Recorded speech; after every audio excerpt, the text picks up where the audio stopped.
Welcome to Salisbury University on the Air, a program highlighting the activities and the people of the campus. My name is Susan Purnell.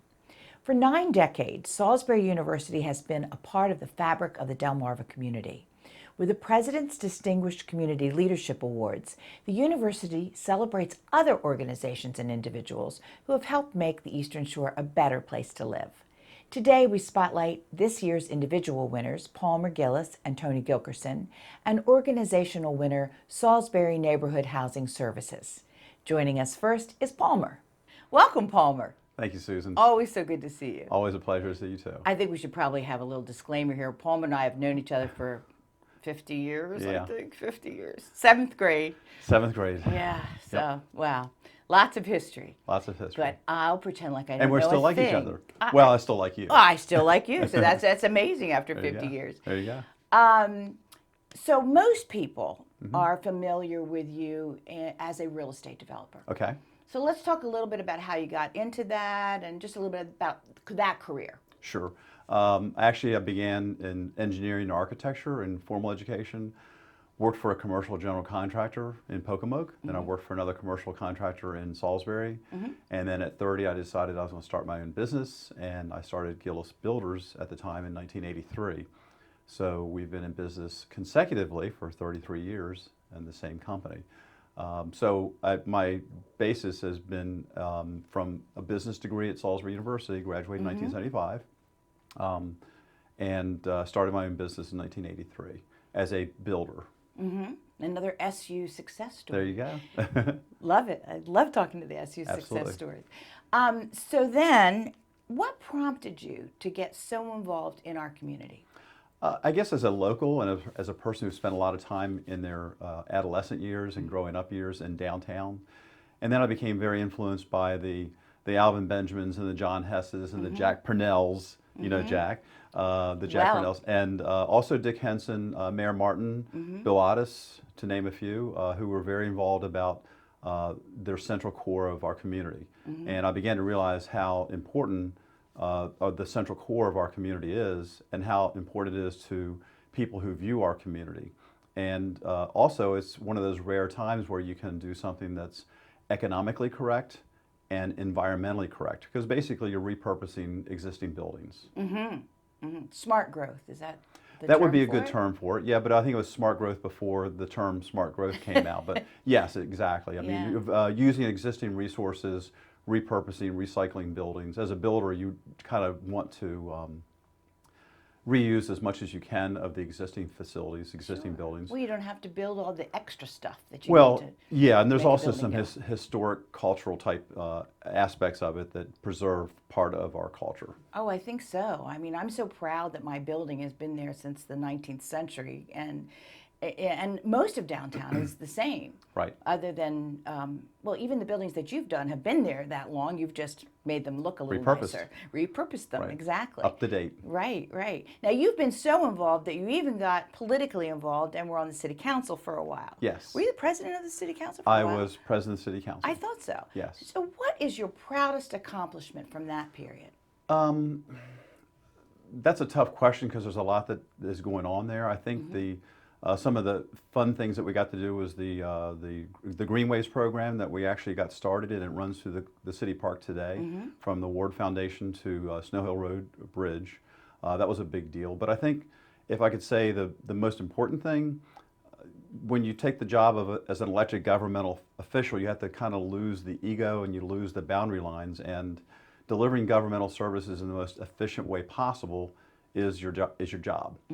So I was encouraged by a lot of city leadership to pursue the idea of consolidation, Right. duplication of services, to deliver services to the constituents as best as you can in the most efficient way possible. So to that end, I did work tirelessly through those city council years to result in resolutions that actually, and a non-binding referendum that passed supporting the idea, resolutions of promoting the idea of consolidation. Can you just give me one example of a consolidated approach that you... Well, we have a lot of consolidated departments now. Salisbury-Wycomico Planning Department, that's a consolidated department. Used to be county and city. Well, actually, the good news is they formed it that way. When as a builder, when outsiders come into our community and they see one voice speaking for planning and zoning and development, that speaks volumes of the way a city and county present themselves. Absolutely. Just on a simple thing, it took a lot of effort, but it used to be that you received two tax bills. You received a city tax bill and you received a county tax bill. During those efforts, we were able to get a consolidated tax bill. So you receive one bill, Wycomico County collects for the city of Salisbury and distributes it back to the city. You have a lot of other cooperative efforts, such as the fire department. That's what I was thinking, is a key one, a key, very important. They're going through their growing pains and how to deliver services in urban areas, but that's something that they'll work out. So let's talk again a little bit more about downtown, since Sure. that's my favorite subject. Yes. And one of yours. Yes. Why are downtowns so important? Yeah, I think that when we were looking for economic development people to fill Bob Colley's position, it became a common thread through all the applicants that the central core of a community looks and reflects upon what a community thinks of itself. And that was a common thread through probably 120 applicants that we got from around the country. And putting it in simpler terms, when I was doing a construction project in Southern Maryland, first thing I went to as a Salisbury person was, where's your downtown? And I continued doing that. My wife and I, Sandy, continue to visit small communities and downtowns and take ideas from there to bring back to Salisbury. But it's a reflection of your preservation of your historical values, your cultural values, and it's a reflection of the community yourself. If you think about it in a different way, whether PRMC is recruiting or Salisbury University is recruiting professors or students, and the community visitors look at the central core and they see a dilapidated, deteriorating central core, it's a bad reflection on our community. And I think that there's one project that we've just recently completed, or in the final stages of completion, which is the old Fellman's building.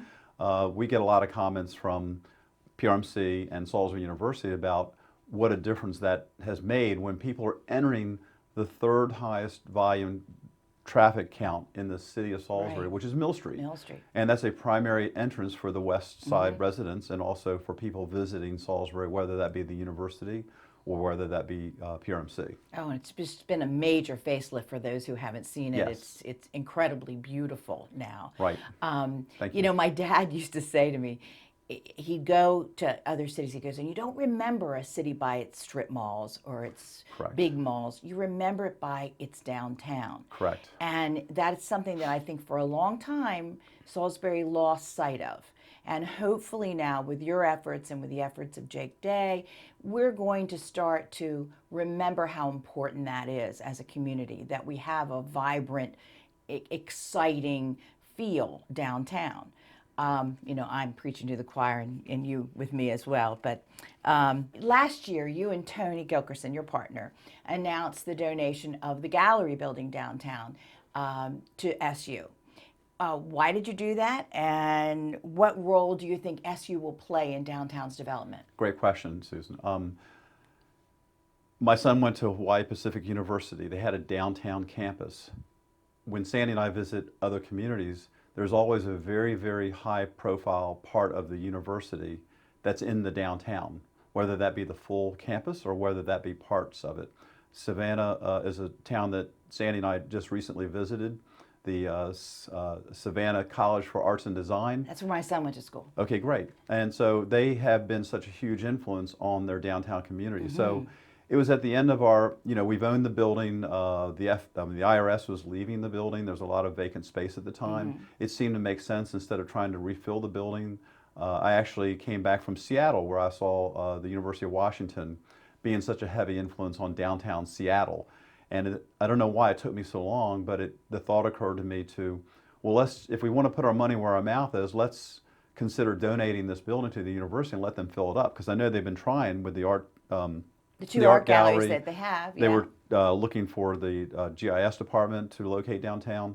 So there was an attempt on SU's part to infill some space downtown. So if we're going to do it, let's do it all the way. So I came back, Tony and I discussed it. Tony actually agreed that that was a good idea, and thus the wheels were put in motion in the fall of 2014 to actually make the donation in the fall of 2015. I think it's fantastic how lucky SU is and how lucky our town is to have more of it. We need so much more town-gown Relationship. collaboration, and I think this is going to lead toward a lot more of that. Um, what else would you like to see happen downtown? Well, I think there's the downtown progression since you and I were kids is like a movie. You have to take it one frame at a time. And it is very slow motion, but we do see forward progress. Yes, it's in spurts, but there's lots of things that are uncontrollable to the progressive growth of downtown. And that's number one, the economy. When the economy suffers, everybody suffers. Right. So the economy today is on a rebound, albeit slow, but it's on a rebound. So we're hoping that the extension of use of downtown, meaning that downtown, as you and I knew it, was a retail center. That was the center. Right. If you wanted to buy something retail-wise, you went downtown. As it evolved, it was more of a business community. I think about the architectural firms. We have the three largest architectural engineering firms on Delmarva, Right. downtown. Exactly. So it became more of a business community, but that had its limits because it was an 8 to 5 Monday through Friday venue.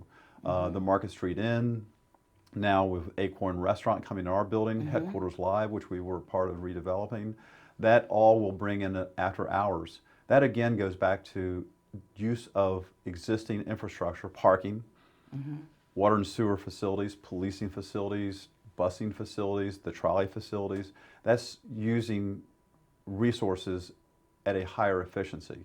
So I think that the introduction of after hours, something other than Monday through Friday, 8 to 5, is a huge piece of what I'd like to see more of in downtown. Well, I think you're exactly right.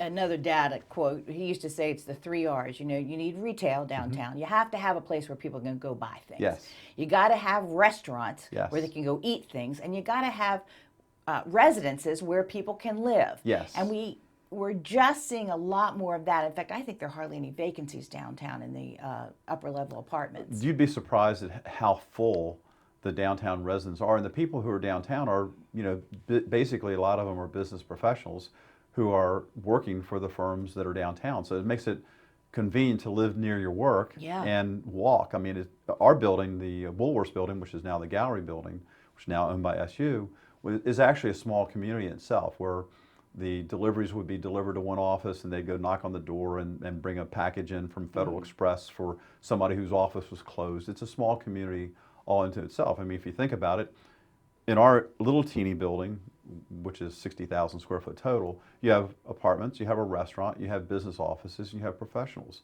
Right. I mean, you could actually live there and work there if we had little mini downtown. Absolutely. Yeah, that's great. So once downtown is where you'd like to see it, what do you think is next on the agenda for our community leaders in terms of our area?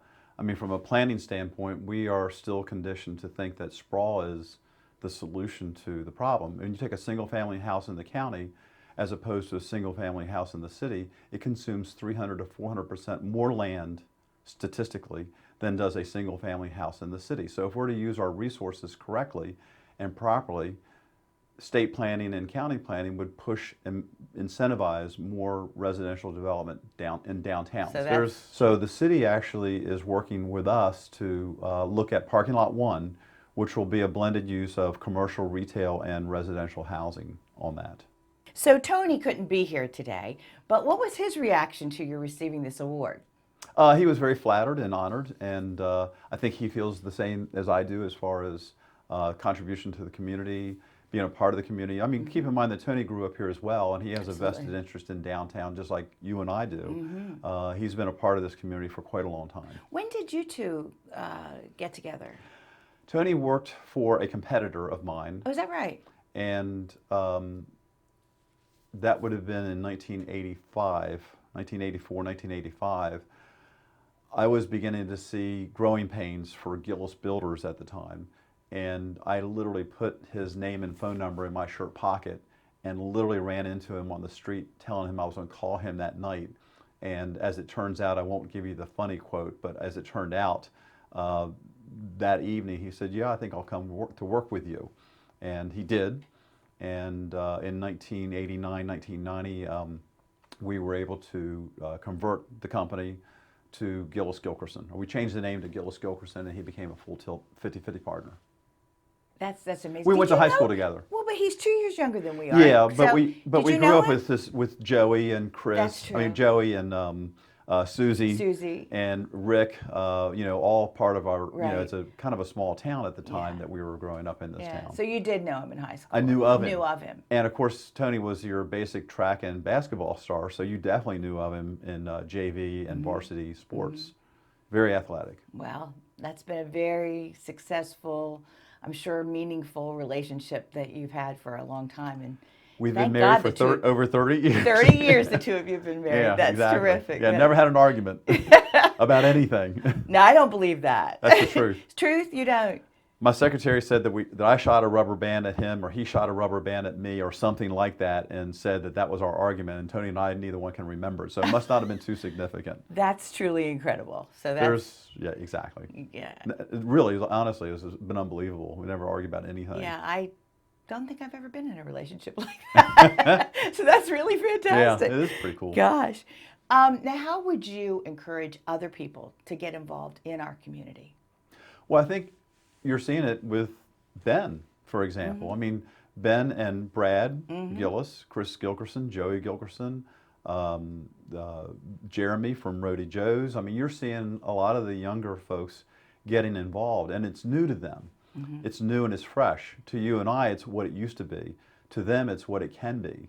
And that's the difference. And I think that's where we're seeing a lot of younger people seeing the value of what it can be. I think that's so exciting. I am thrilled at the next generation and how they are even more quickly than we did, you know, taking the bull by the horns and saying, hey, let's do this and let's do that. And they're just going gangbusters down Yes. there with Headquarters Live, which is a phenomenal addition to downtown. Yes.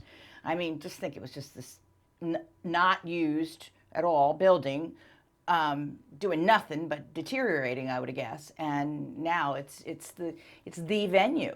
Right. It's a Dueling great venue. pianos this weekend. Yeah, it's from what I something for understand. everybody. Yes, it is, and I love the fact that there's all age events there as well as you know. And other- community use. I mean, one of the goals of that venue was to allow it to be used by the community, which it is being used. It by the is a community. lot of the Rotary Club had Yep. their function there. I know Junior PRMC Achievement, just had one, PRMC Junior did. Achievement, yep. That's and that's fabulous because there Right. aren't a whole lot of venues that can Right. hold that number of people. Right. And yet it's not too big. Well, it's a you fun know? venue and it's intimate enough. It is. Yes. It is. It's great. Yep. It's you should be so proud. I am. Of your kids, but both you and Tony. His kids are my kids anyway, so. I'm sure of that. I'm sure of that. So, will you continue to be involved? Is there any special project that you have in mind for the future?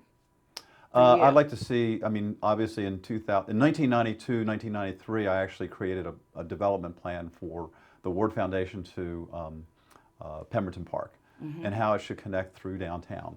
So what I'd like to see is the connection of downtown to the city park. That can be done via the railroad bridge Right. with some easements through there.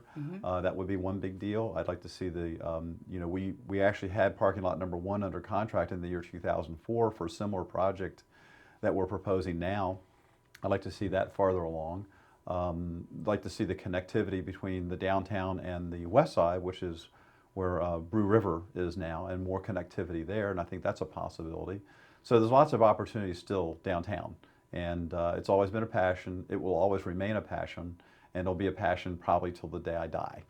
I know people say to me, why are you still downtown? There's no retail downtown. I said, I love downtown. Right. I can't imagine going to work anywhere else. It's just Right. where I want to be. I'm so excited by the activity that's going on right now. I see a definite positive flow downtown, certainly in people and in energy. And it's exciting. It really Right. is. Well, listen, it's been great to talk Sure. to you. I know that we've probably gone over our time limit and they'll have to edit this to death. Yes. But I really appreciate all that you've done. There's no doubt in my mind that you and Tony deserve this award. Thank you. So It's an honor. Congratulations. Okay. Thank you, Susan. Thank you, Palmer. Okay. We've touched on only a small portion of the wonderful things that you do, yet that's more than enough to see why you are so deserving of this year's individual award. And now, here's a look at activities scheduled on the campus this summer.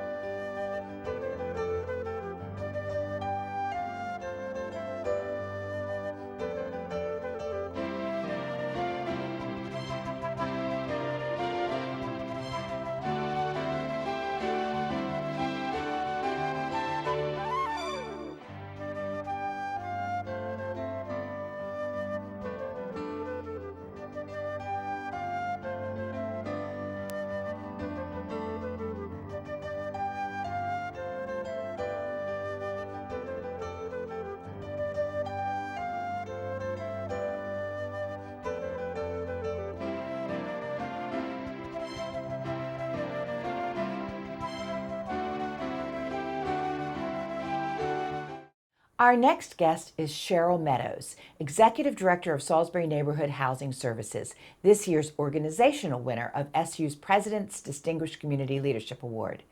So welcome, Cheryl. Thank you. Thank Great. you for having me. Good to see you. So tell us a little bit about the history of Salisbury Neighborhood Housing Services. Sure. Salisbury Neighborhood Housing is just starting our 23rd year in business. Gosh. We are a local nonprofit whose mission is neighborhood revitalization through home ownership and other community investment opportunities. Back in the early 90s, Mayor Paul Martin appointed a housing task force to look at ways to strengthen Salisbury's core neighborhoods. And members of the Wicomico County Bankers Group and the Greater Salisbury Committee studied various housing models across the country. And eventually they decided that the NHS model was something that could be easily replicated here. So in 1994, NHS was created.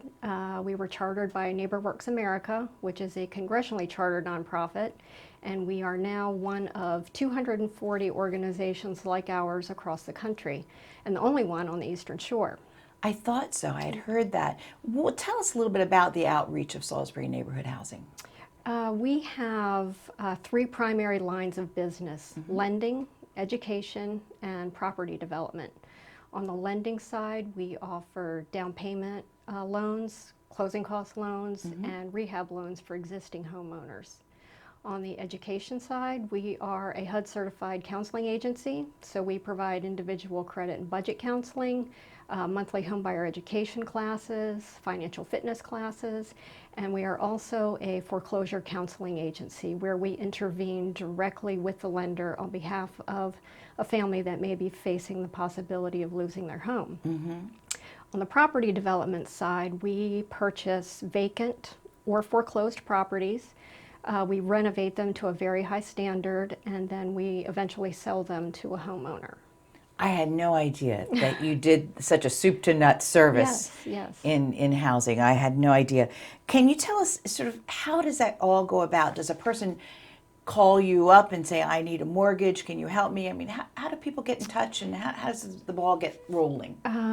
We have a very active board of directors and a variety of funding sources that help us create the loan products and the services that we offer that are going to help us accomplish our mission. As far as how people get to us, it's a lot of word of mouth from realtors, existing customers. I bet realtors are a good Yes, source. they are a very good resource And for bankers? us. And bankers. We have most of the local banks are partners with us, and they assist us with our mortgage products. And even landlords, you know, they may have a tenant that's their goal is to purchase the house that they're renting. So we work with landlords to help their client get ready for home ownership. Oh, that's excellent. So exactly who benefits directly from the services that you provide?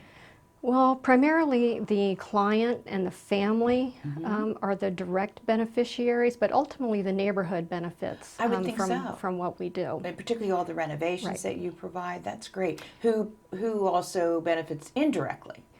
Well, whether you're a current homeowner or an existing homeowner or a renter, our philosophy is that home matters, and we are a resource, you know, for the community to help people achieve their goals. And so the more actual homeowners we have in a neighborhood, the better the neighborhood probably becomes. Right. Because people really care about keeping it up. Yes. Is that right? Yes. Sort of the underlying theory. Now, who are some of the partners that you have that you work with besides, we've talked about the banks and the realtors. We have many partners because we certainly can't do this on our own. Our funding sources include NeighborWorks America, the state of Maryland, the local business community. The city of Salisbury has been a tremendous supporter of NHS, Wicomico County, again, the realtors, landlords. So most of the money comes from government sources? Most of our funding sources comes from NeighborWorks America, which is who we are chartered by, and they provide a lot of our loan capital for us. Now, that's not a government organization, is it? They are chartered by the federal government, Okay. but NeighborWorks themselves is also a Nonprofit organization. Okay, I wasn't sure about that. And to date, how many families have benefited from your services? Well, we have a goal of helping between 30 and 40 families each year of becoming a homeowners. But just to give you an idea, in the last 5 years, we have had 175 families become homeowners. In 5 years? In 5 years. We have purchased and renovated 5 properties and sold them to homeowners. We've assisted 500 families with credit and budget counseling services, and 715 families facing foreclosure. Have you really? We have. In the last 5 years? Just in the last That's 5 a lot. years. That's a tremendous number. Yeah, Gosh. the collapse of the housing market was devastating to the communities. But we still think home ownership is a good investment. It helps families build wealth. It gives them a sense of accomplishment. Children tend to do better in school, and there's higher civic engagement when you have more homeowners in the neighborhood. I bet since 2008 you have been a busy bee. We've been busy. I mean, up to then, it was probably, not as intense as it's been since then. Unfortunately, the foreclosure piece has been our primary line of business for the last several Is that years. right? Yeah. And do they come to your office? Where is your office? We are at 540 Riverside Drive, Okay. Suite 18. Most people come to the office, but we do hold our educational pieces out in the community. We'll go to churches or real estate offices or wherever people want us, we'll come. I don't know if you can put a number on this, but what is the agency's total investment in our community? Well, just based on the, excuse me, the last 5-year figures that I gave you, our total leveraged investment has been about $27 million. That's truly incredible. That's a huge impact. Do you go outside of the Salisbury area or just Salisbury? We do. Our loan products are primarily serving the city of Salisbury, but we do have down payment and closing cost loans that are available throughout Wicomico County. And then our educational services are available to anyone on the Lower Eastern Shore, Somerset, Worcester, and Wicomico. So, for example, those foreclosures that you were talking about, the 750, is that all Wicomico County? That is the 3 Lower Shore counties. That's the 3 Lower Shore That's the 3 counties. Lower Shore Okay. counties. I was having a hard time getting my head around 750 foreclosures in Salisbury in that No, that's time the period. 3 Lower Shore counties. That's good. Now, we've talked a lot about what you do. What can we do as a community to help you do your job better? Well, we're always looking for volunteers to serve on our standing committees. We hold a lot of neighborhood events. We just did Third Friday this past week, so anybody that wants to help out with some of those events, we would welcome their participation. And we're always looking for presenters for our home buyer education class, because that's really a soup to nuts class on what it takes to become a homeowner. So if you're a realtor and you want to present, or a lender, an insurance company, a contractor that can talk about post-purchase issues, we would welcome your participation. Right, so that's the kind of participants you need right now. Yes. And so those people listening to us today, if you're Absolutely. interested and you want to give back, Salisbury Neighborhood Housing could use your help. Yes, and if you know of somebody that wants to be a homeowner, please send them our way. Thank you, Cheryl. Thank you so really much. appreciate talking to you today. Thank you. I can't say enough about Salisbury Neighborhood Housing Services and all the terrific things you do. And I don't think I'm alone in that sentiment. It's such a tremendous asset to the community. I'd like to thank my guests, Palmer Gillis, who with Tony Gilkerson is an individual winner of this year's SU's President's Distinguished Community Leadership Award, and Cheryl Meadows, Executive Director of Salisbury Neighborhood Housing Services, the organizational recipient. I'm Susan Purnell, and this has been Salisbury University on the Air. Enjoy your summer, and thank you for watching.